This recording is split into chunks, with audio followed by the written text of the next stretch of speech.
Magandang araw po sa ating mga lolo, lola, nanay at tatay. Hinihikayat ko po kayong magpabakuna laban sa flu. Huwag na po tayong maghintay na magkasakit bago pumili. Nais ko rin pasalamatan ng Philippine Foundation for Vaccination sa kanilang inisyatibo sa pagtatag ng Raising Awareness sa Influenza to Support Elderlies o RAISE Coalition. Napakalaking tulong nito upang mas mapalawak ang kaalaman ng ating mga kababayan tungkol sa kahalagahan ng influenza vaccine. Natutuwa po ako at napakalaking tulong po sa mga Bacoreño dito sa launching nila na ginawa po sa Bacoor, lalo na sa mga senior citizen na nandirito na mauunahang bakunahan. Diba? So sa DOH, sana patuloy po ninyong alagaan ang pansambayan ng Pilipino na napakalaki po ang inaasahan sa ating gobyerno. Isang napakalaking programa po ng Department of Health ang pagpapabakuna ng flu vaccine. Huwag nating mamalitin po ang flu. Ang flu rin ho ay nakakamatay din lalo na pag nagkaroon ng komplikasyon. Hindi lang po kayo magpapabakuna ngayon. Kayo po ay inaatasan natin na maging champion din, na magkonbinsi sa inyong mga kaibigan, mga kamag-anak, mga mahal sa buhay na ang bakuna po ang isang bagay na nakapagliligtas upang humaba, maging malusog, malakas, kagaya po ng nakita nyo po, di ba? Where our elderly population continues to grow, it is crucial that we prioritize their health and well-being. Let us remember that health is a shared responsibility. It is not just the work of the healthcare providers or government agencies. It is a community effort as we can ensure that our senior citizens live healthier, safer, and more fulfilling lives.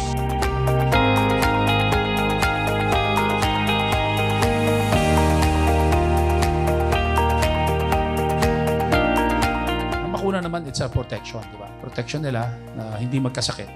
Very basic. Dapat talaga sila yung unahin natin na mahihina yung mga katawan, di ba? Ganun na yun. Pag umi-age ka na, kasama sa pagtanda natin yung paghina ng ating mga parts ng katawan. So, talagang sila dapat yung priority.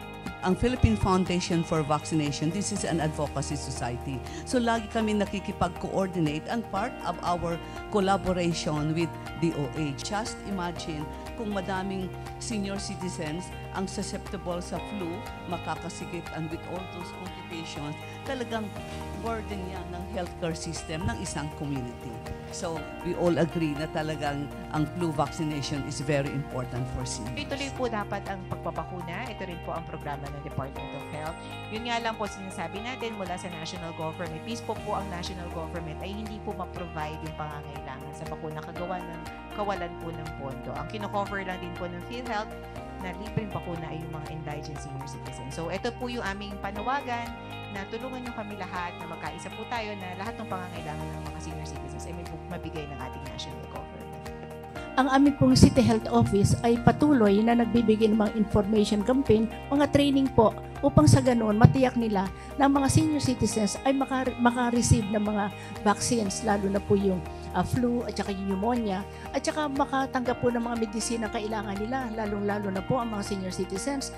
Marami pong hypertensive, marami pong diabetic, at saka yung early onset of dementia. Ang national government po, NCSC, in collaboration din po kami sa DOH na talagang ma-implement po yung sa RA 9994 na libre yung bakuna sa ating mga senior citizens in coordination din po sa PhilHealth. Yun po yung mga ginagawa natin sa NCSC para po sa benepisyo ng ating mga senior citizens kasi nga napaka-importante po na ma-prevent natin sila doon na magkasakit kasi nga na vulnerable po yung ating mga senior citizens.